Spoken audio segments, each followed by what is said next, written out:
अस्सलामु अलैकुम वरहमतुल्लाहि वबरकातुहु। नहमदुहु व नुसल्लिमु व नुसल्ली अला रसूलिहिल करीम। अऊज़ु बिल्लाहि मिनश शैतानिर रजीम। बिस्मिल्लाहिर रहमानिर रहीम। या अय्युहल्लज़ीना आमनू इज़ा कुमतुम इलस सलात फ़ग़सिलू वुजूहकुम व अयदियकुम इलल मराफ़िक़ वमसहू बिरुअसिकुम व अर्जुलकुम इलल काअबैन। আজকের এই ভিডিওতে আমি আলোচনা করব আমরা কেমনভাবে ওযু করব। সর্বপ্রথমে ওযুর ফজিলত সম্পর্কে কয়েকটি হাদিস শরীফ আপনাদের সামনে রাখব। তারপরে ইনশাআল্লাহুল আজিজ কেমনভাবে আমরা ওযু করব এটি আপনাদের সামনে এই ভিডিওতে রাখব।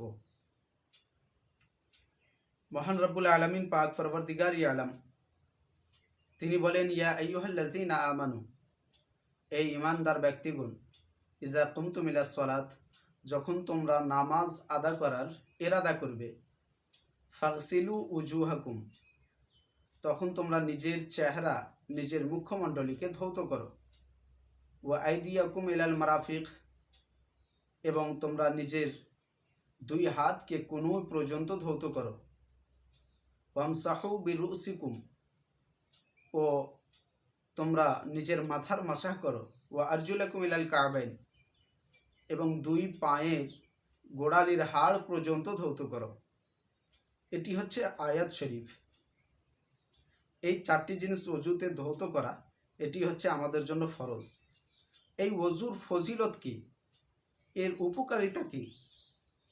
হযরতে আবু হুরায়রা রাদিয়াল্লাহু তাআলা আনহু থেকে বর্ণিত, তিনি বলেন, হুজুরে আকদাস সাল্লাল্লাহু তাআলা আলাইহি ওয়া আলিহি ওয়াসাল্লাম তিনি বলেছেন যে আমার উম্মতকে হাসরের দিন, আমার উম্মতকে কিয়ামতের দিন এই মতো অবস্থায় ডাক দেওয়া হবে যেই সময় তাদের মুখ, হাত, পা ওযুর আসারে চমকাবে। তো তোমরা যত পারো নিজের চমক বেশি করো।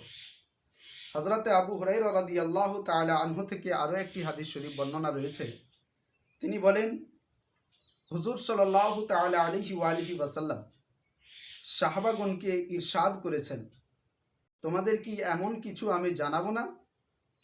এমন কিছু কি তোমাদেরকে আমি বলবো না যার কারণে আল্লাহ রাব্বুল আলামিন গুনাহকে মিটিয়ে দেয় এবং মর্যাদা বৃদ্ধি করেন? রাসূল আকরাম সাল্লাল্লাহু তাআলা আলাইহি ওয়াসাল্লামের সাহাবাগণ বললেন, ইয়া রাসূলুল্লাহ, ইয়া হাবিবাল্লাহ, হ্যাঁ আপনি বলুন। রাসূল আকরাম সাল্লাল্লাহু তাআলা আলাইহি ওয়া আলিহি ওয়াসাল্লাম বললেন, তাহলে তোমরা শোনো, যেই সময় ওযু করা কঠিন সেই সময় পূর্ণ ওযু করে বেশি বেশি করে মসজিদের দিকে যাবে ও এক নামাজের পরে অপর নামাজের অপেক্ষা করবে। সেই ব্যক্তির তার নেকির তুলনা কাফিরদের বর্ডারে বা কুফফারের বর্ডারে একটি উট বেঁধে দেওয়ার। এই কাফিরদের বর্ডারে ইসলামের হেফাজতের জন্য উট বাঁধা, এর ব্যাপারে কয়েক রকম ফজিলত রয়েছে। এটি অনেক ফজিলতময়। ইসলামের সরহাদের হেফাজত করা, ইসলামের বর্ডারের হেফাজত করা, যেটি একটি ফজিলত রয়েছে। কোনো ব্যক্তি যদি একদিন এক রাত কাফিরের বর্ডারে ইসলামের হেফাজতে যদি করে, তাহলে সে ব্যক্তি যেন এক মাস রোজা রাখা ও এক মাস পুরো রাত কিয়াম করা তার চাইতে বেশি নেকি কামালো। এটি হচ্ছে একটি ফজিলত। আরও একটি ফজিলত রয়েছে, কোনো ব্যক্তি যদি কাফিরের সরহাদে ইসলামের বর্ডারে ইসলামের হেফাজতের জন্য সে যদি পাহারা দেয়, তাহলে তার প্রতি জান্নাত ওয়াজিব হয়ে যায়। অনেকগুলো এর ফজিলত রয়েছে।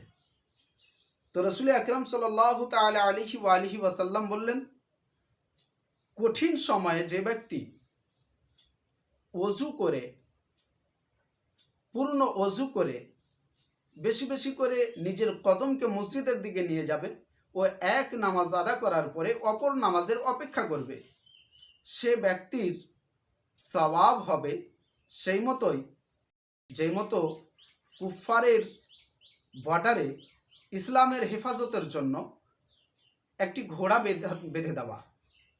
এই ওযু সম্পর্কে আরও হাদিস শরীফ বর্ণনা রয়েছে।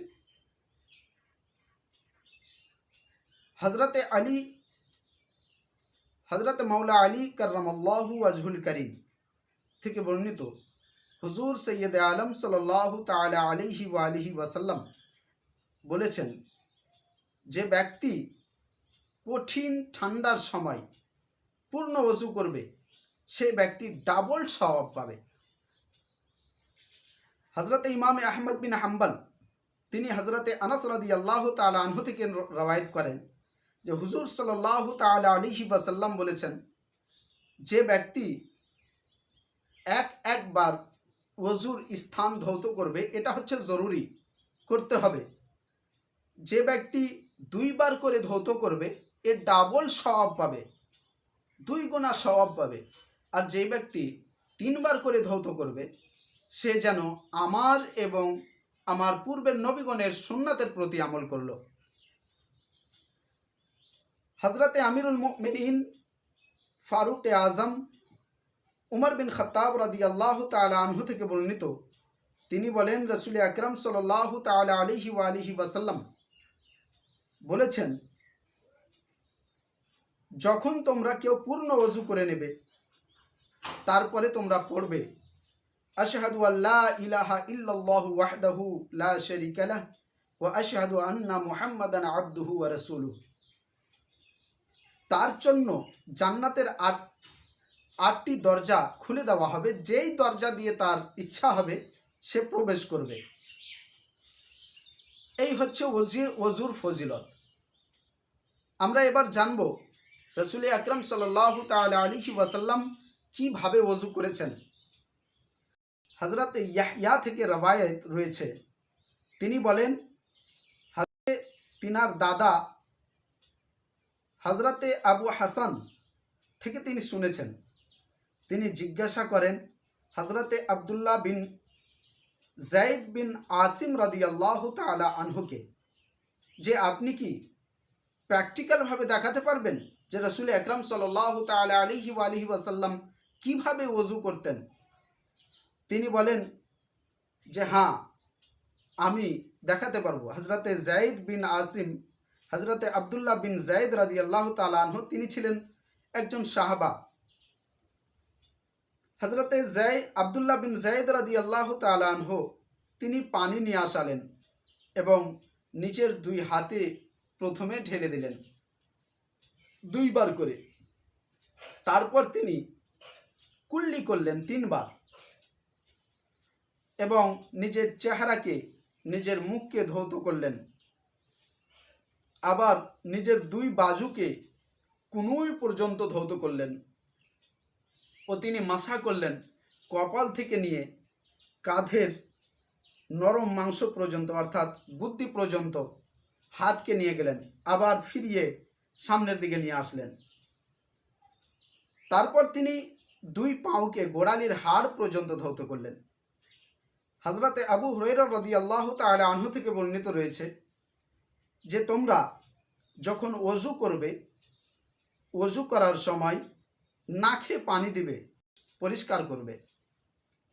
এবারে আমরা যাই কিভাবে ওযু করি। তো আমরা যখন ওযু করব সর্বপ্রথমে পানি দিয়ে 2 হাতকে এই পর্যন্ত ধৌত করে নেব 3 বার। তারপরে কুল্লি করব,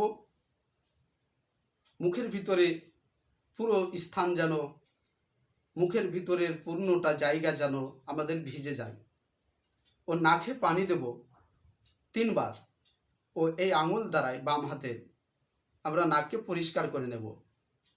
তারপর আমরা নিজের মুখ ধৌত করব, যেখান থেকে চুল শুরু হয় মাথার, সেই জায়গা থেকে নিয়ে ঠুঁড়ির নিচ পর্যন্ত এবং এক কান থেকে অপর কান পর্যন্ত এতটুকু জায়গা আমরা মুখের ভিতরটা, মুখটা পুরোটা ধৌত করব।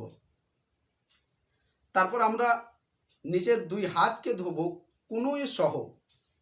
এই কুনুইকে আমরা ছেড়ে দেব না, কুনুই সহ আমরা 2 হাতকে ধৌত করব।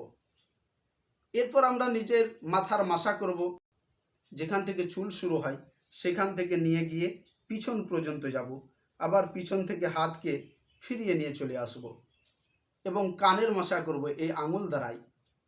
কানের পুরোটা অংশ যেন মাসা হয়ে যায়। আবার এই আঙুল দ্বারাই আমরা কানের উল্টো সাইডের মাসা করব ও হাতের উল্টো সাইড দিয়ে বুদ্ধির মাসা করব। এটা হচ্ছে পূর্ণ মাসা করা। তারপর আমরা শেষ সময় নিজের দুই পায়ের গোড়ালির হাড় পর্যন্ত ধৌত করব, অর্থাৎ গোড়ালির হাড় সহ।